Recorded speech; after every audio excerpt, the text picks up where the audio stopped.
আউযুবিল্লাহি মিনাশ শাইতানির রাজিম বিসমিল্লাহির রহমানির রহিম। ডিম অ্যাগ্রো ফার্ম হাঁসের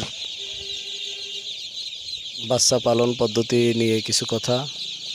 যারা নতুন অবস্থায় আসলে আপনারা ফার্ম করতে চাচ্ছেন, তারা দেখেন যে অল্প খরচের ভিতরেই একটি ঘর, বাঁশ বা সুপারি গাছের চেরা দিয়ে, পলিথিন দিয়ে আপনারা এরকম সুন্দর একটি ঘর তৈরি করতে পারেন, যেখানে আসলে আপনি ইচ্ছে করলে যদি মোটামুটি একটু বড় ঘর করেন, তাহলে 3 থেকে 400 হাঁসের বাচ্চা পালন করা সম্ভব।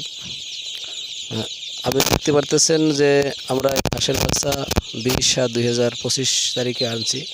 3 দিন হয়েছে বয়স, বোর্ডিং চলতেছে। 1 থেকে 22 দিনের ভিতরে হাঁসের বাচ্চাদের কোনো ঠান্ডা লাগানো যাবে না, ঠান্ডা কোনো পানির ভিতরে নামানো যাবে না।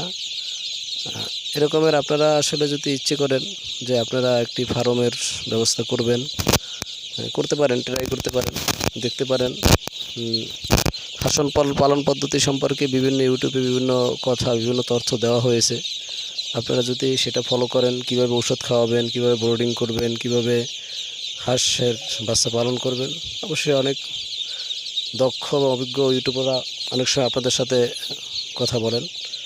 আমি আসলে এই প্রথম শুরু করেছি যে ট্রাই করার জন্য, দেখি ইনশাআল্লাহ যদি সফলতা অর্জন করতে পারি। 300 বাচ্চা থেকে খাকি ক্যাম্পবেল থেকে শুরু করেছি, এরপর আস্তে আস্তে বড় করার চিন্তা ভাবনাও করতেছি।